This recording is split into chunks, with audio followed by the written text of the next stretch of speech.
Hamas militants have a variety of homemade or smuggled rockets at their disposal. Now, Israeli military has realized it has been arming Hamas all this time. Here's how the militants are repurposing Israeli munitions and Hamas's patchwork of weapons built by Iran, China, Russia and North Korea.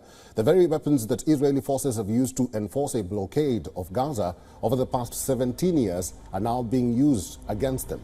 Israeli and U.S. explosives have enabled Hamas to shower Israel with rockets and hit towns. Quoting Israeli defense and intelligence experts, New York Times stated unexploded ordnance is a key source of explosives for Hamas. Weapons experts say that roughly 10% of munitions typically fail to detonate, but in Israel's case, the figure could be higher. Israel's arsenal includes Vietnam-era missiles, long discontinued by the U.S. and other military powers.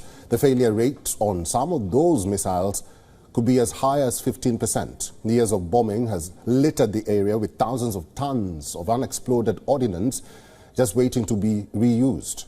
One 750-pound bomb that fails to detonate can become hundreds of missiles or rockets. Hamas militants are cutting open artillery bombs from Israel and repurposing them for their explosives and rockets. Let's now take a look at other aspects of Hamas's weapons arsenal. The group banks on homegrown weapons too. How Hamas sources the raw materials for indigenous weapons shows the resourcefulness of the group. The group uses lathes to shape metal into rockets or even mortars and fit them with explosives manufactured from fertilizers. When Israeli strikes destroy Gaza infrastructure, Hamas recovers materials like sheet metal, metal pipes and electrical wiring.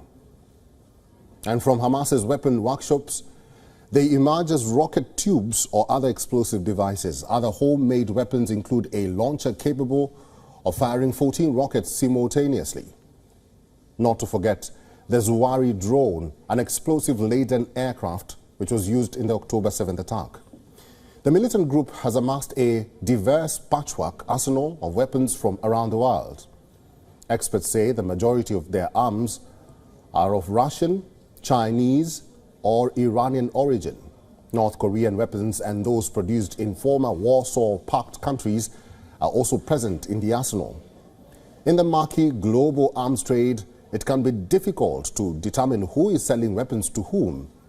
A weapon manufactured in one country could end up in the hands of Hamas by way of one or more intermediary countries. Like non-military goods, copycat armaments also are part of the weapons business. Weapons and components are often listed for sale on social media in war-torn countries as Iraq, Libya and Syria.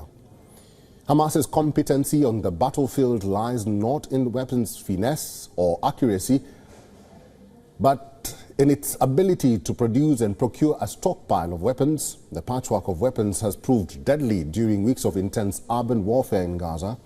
Hamas fighters are typically armed only with what they can carry and employ. Hit-and-run tactics against lopsided Israeli advantages in arms and even technology. WION is now available in your country. Download the app now and get all the news on the move.